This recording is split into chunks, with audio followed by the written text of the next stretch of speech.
विनोद कुमार शुक्ल जी की मशहूर किताब दीवार में एक खिड़की रहती थी, पार्ट 1।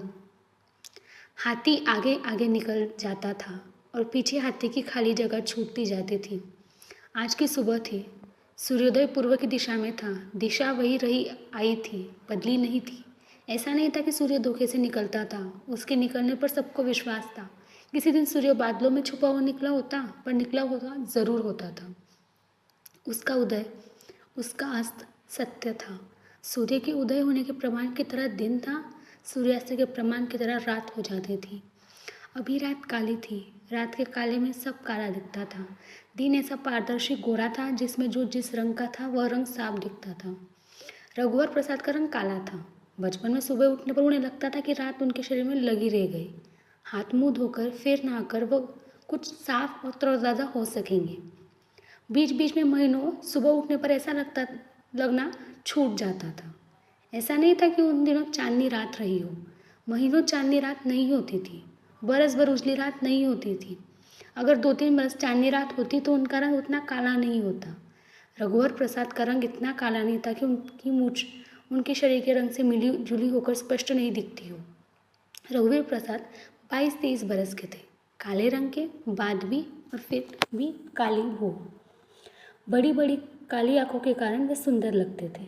आज के दिन आज की चिड़ियों की चहचहाट सुनाई दे रही थी। खिड़की से जो पेड़ दिख रहे थे वे आज के पेड़ की तरह दिख रहे थे। आम के पेड़ थे। आम के पेड़ों के बीच वही पुराना सा नीम का पेड़ आज भी था। आम के पेड़ों की पत्तियां आज हरी थी, जैसे सब पेड़ों की थी। आम में बोर आ गई थी।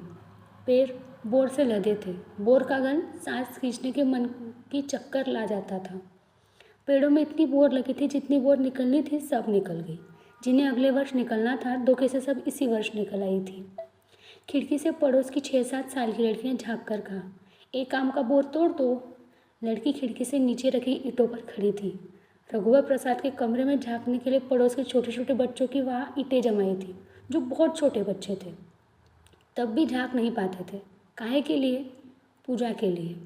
बाई मंगाइए। लड़की अपनी अम्मा को बाई कहती थी। लड़की सोकर अभी उठी होगी। उसके बाल उसी तरह बिखरे थे जैसे रात भर गहरी नींद सोने से होते थे। दोनों चोटियों में काले फीते थे। एक चोटी का फीता खुलकर लटका हुआ था। तुम्हारे पिता सो रहे हैं, बाहर गए हैं, 3 दिन बाद आएंगे। तोड़ दो, बाई नहा दी है। अच्छा रुको। रघुवर प्रसाद ने उस लड़की के साथ पीछे आम के पेड़ों तक गए। रघुवर प्रसाद को लगा लड़की देर से उठने का रास्ता देख रही होगी। तुम मेरे उठने का रास्ता देख रही थी? हाँ, उठने का रास्ता झाँक कर देख रही थी, लड़की ने कहा। तुम पहले से उठ गई थी? हाँ। रघुवर प्रसाद का एक छोटा कमरा था, जिसमें झाँक कर छोटे छोटे बच्चे अंदर अनेक रास्ते देखते थे। जैसे वे बैठे होते तो उनके खड़े होने का रास्ता, वे पढ़ रहे होते तो उनके सीटी बजाने का रास्ता, चहलकदमी करते हुए उनके लेट जाने का रास्ता, खाली कमरे में अचानक उनके दिख जाने का रास्ता, उनके चाय बनाने के रास्ते से लेकर हर क्षण का रास्ता। बच्चों के उस तरह देखने से रघुवर प्रसाद को फर्क नहीं पड़ता था। बच्चों के आने से उनके कमरे की चारदीवारी के अकेलेपन में खिड़की और खुल जाती थी। खिड़की से आने वाली हवा को उनको अच्छा लगता था। रघुवर प्रसाद ऊंचे थे। उनका हाथ आसानी से खड़े खड़े बोर तक पहुंच रहा था। फिर भी उस बोर की तरफ हाथ बढ़ा रहे थे जहाँ उनका हाथ नहीं पहुंच सकता था। वे उछले और बोर की डाली टूटकर उनके हाथ में आ गई।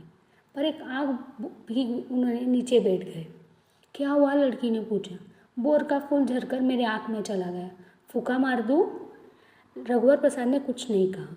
लड़की ने फ्रॉक के छोर को उंगली में गुरमेट कर बांधा और अपनी गर्म सास को फूका।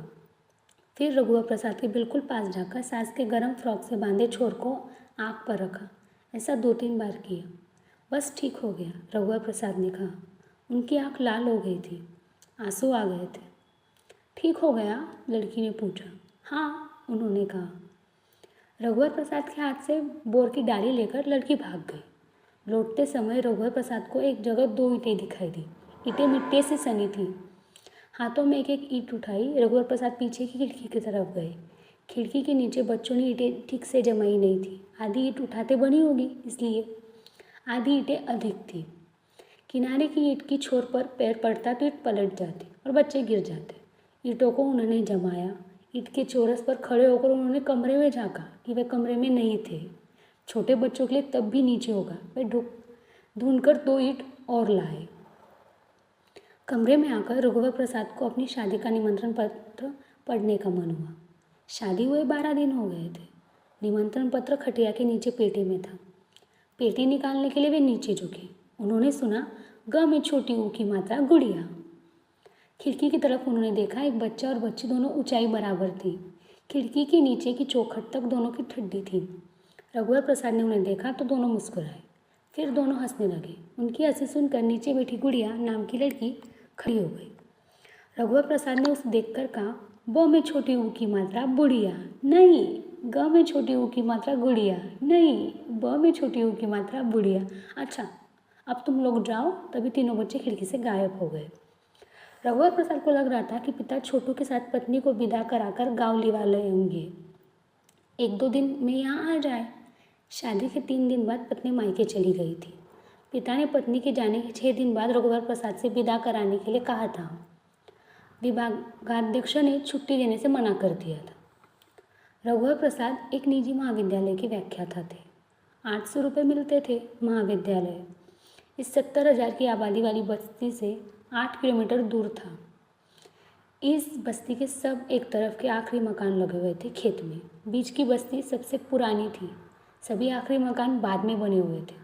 बस्ती के कुछ इधर इधर आखिरी के मकान भी पुरानी बस्ती के समय के बने हुए थे। यह ऐसा शहर नहीं था जिसके आखिरी मकान के गांव के बाद गांव की पहली झोपड़ी थी।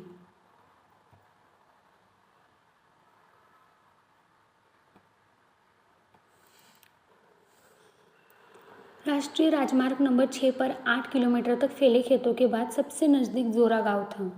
शहर फैलते फैलते नज़दीक के गांव तक पहुंचता तो गांव शहर का मोहल्ला बन जाता था। गांव का नाम मोहल्ले का नाम हो जाता था। जोरा गांव 8 किलोमीटर दूर था, इसलिए जोरा गांव नाम का मोहल्ला नहीं बना था। वहाँ यह महाविद्यालय था। यह खपरेल की छत वाला लंबी बैरक नुमा दाऊ के बाड़ में बंद था। लाइन से कमरे बने थे। मिट्टी की 2 फुट मोटी दीवार थी। सामने एक लंबी दालान थी। दीवारें छुई मिट्टी से पूती थी। बरामदे में बड़े बड़े आले बने थे।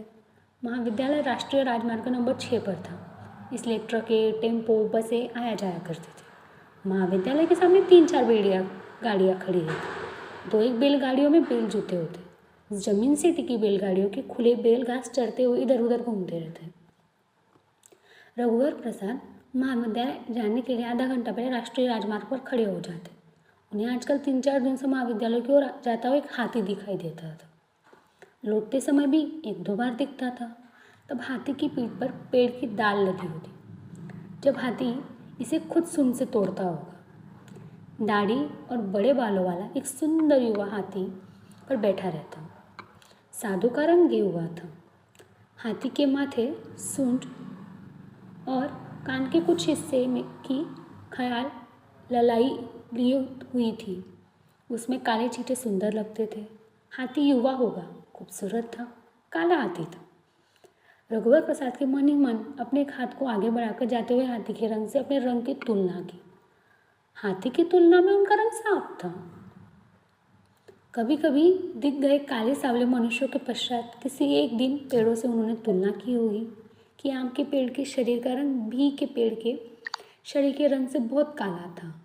बी का रंग गेहुना चिकना था। आम के पेड़ के शरीर का रंग और नीम के पेड़ का शरीर का रंग एक जैसा काला था। इसी तरह पेड़ पर बैठने वाले पक्षियों से और उड़ते हुए पक्षियों से। यह सच था। धरती में पेड़ों की पत्तियां, घास के कारण हरा रंग सबसे अधिक था। आकाश में नीला रंग सबसे अधिक था। खुली धरती पर होने के कारण यह सुविधा थी कि एक मुश्त बहुत सा आकाश दिख जाता था। सुबह शाम आकाश के स्थिर रंगीन होने के बाद भी हरा उड़ता रंग उड़ते हुए तोतों के झुंड के कारण दिखाई देता। 8-10 कौवों से बड़ा झुंड आकाश में दिखाई नहीं देता था। तोते सटे हुए एक साथ उड़ते दिखाई देते। कौवे छितरे छितरे उड़ते दिखाई देते। सफ़ेद बगुले भी छितरे छितरे उड़ते दिखाई देते। कोयल पेड़ की डाली से छुपी छुपी दिखती थी। गिलहरी पेड़ पर अकेली नहीं दिखाई देती। आसपास दूसरी गिलहरी होती या चिड़िया ज़रूर होती। तब यह तय नहीं कर पाते थे कि टिट टिट बोलती हुई गिलहरी या चिड़िया। कभी लगता गिलहरी है, कभी लगता चिड़िया है। तालाब के किनारे के पेड़ पर बैठने वाली रंगीन लंबी चोंच वाली चिड़िया एक छोटी घंटी की तरह चहचहाती या टुनटुनाती है।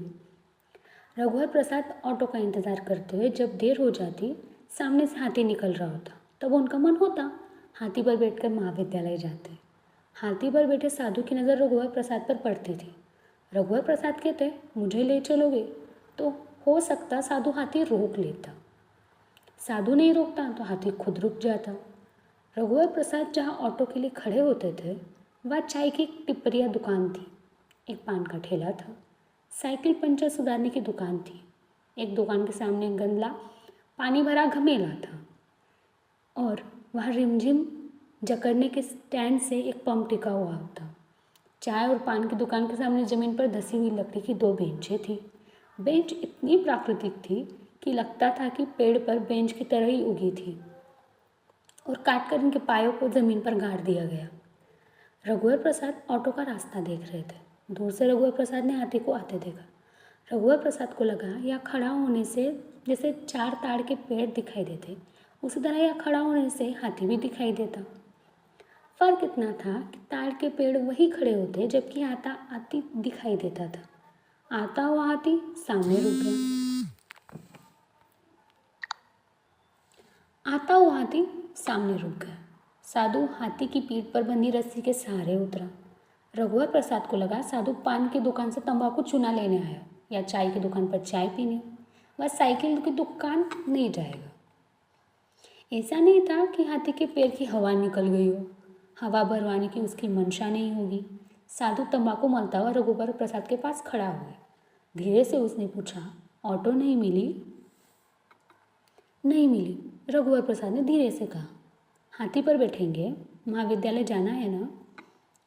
हाथी पर? ऑटो तो आता होगा, हड़बड़ाकर उन्होंने कहा। रघुवर प्रसाद को आशा नहीं थी कि वह हाथी पर बैठने को कहेगा। आशा होती तो वे कुछ सोच लेते। सोचने के बाद शायद वे हाथी पर बैठने के लिए तैयार हो जाते। उसके जाने के बाद उन्होंने सोचा क्या उन्हें हाथी पर बैठ जाना चाहिए था। हाथी पर चढ़ने और उतरने का भय उन्हें हुआ, जबकि वे चढ़ उतरे नहीं थे। उन्हें देर रात हो रही थी। इस देरी के बिना कारण में पान खाना चाहते थे। शायद पान बनते और खाते तक ऑटो मिलने की देरी की जगह ठहर जाती या बदल जाती। देरी नहीं जाती, देरी होने का थोड़ा एहसास चला जाता। एक काम के न होने का एहसास दूसरे काम के करने पर भुला दिया जाता है, चाहे दूसरा काम करने जैसा ना भी हो। पान खाने के बदले बैठ जाने का काम किया जा सकता था। बैठ जाना आत्मसमर्पण जैसा होता, जूझना जैसा नहीं होता। पैदल बढ़ जाना जूझना जैसा हो सकता था, पर यह बेकार था। पान खाने की आदत नहीं थी। ऑटो के इंतज़ार करने के समय में ऑटो नहीं आ रहा था। पान खाने के समय ऑटो आ जाए, पान खाना ऑटो पाने का एक टोटका हो सकता था। जुआ खेलना भी हो सकता था। अभी पान के ठेले वाला आदमी रघुवर प्रसाद को इस नज़र से नहीं देख रहा था कि रघुवर प्रसाद पान खाएंगे। आज पान खा लेंगे तो कल से रोज़ रघुवर प्रसाद पान खाते हैं या नहीं, नज़र से देखेगा। एक ऑटो रुका। बैठने की जगह नहीं थी। 2 विद्यार्थी थे। गांव की औरतें टोकनी लेकर बैठी थी। झाँक कर वे पीछे हट गई। नहीं बैठे। एक विद्यार्थी उनको देखकर उतरने को हुआ, पर नहीं उतरा। उसे भी समय पर महाविद्यालय पहुंचना था। देर बाद उन्हें ऑटो मिला। महाविद्यालय पहुंचते पहुंचते उन्हें देर हो गई। आधे दिन की छुट्टी लेनी पड़ी। रघुवर प्रसाद अच्छा पढ़ाते थे, गणित पढ़ाते थे। कक्षा में पढ़ाते समय अधिकांश समय उनकी पीठ विद्यार्थियों की तरफ रहती। पीठ घुमाए बोलते हुए तख्ते पर लिखते जाते। गणित होने के कारण विद्यार्थी सन खाए शांत रहते। रघुवर प्रसाद दोनों हाथ से लिखते थे। तख्ते पर बाएं हाथ से लिखना शुरू करते और मध्य तक पहुँचते पहुँचते दाएं हाथ से लिखना शुरू कर देते। वे दोनों हाथों से एक जैसा साफ लिखते थे। तख्ते के भर जाने के बाद वे किनारे हट जाते ताकि विद्यार्थी सवाल कॉपी पर उतार ले। बाएं हाथ की चौक लिखते लिखते घिस जाती थी या टूट जाती थी, तो दाहिने हाथ से हाथ में रखी 100 गो चौक से लिखना शुरू कर देते। यह तत्काल होता था।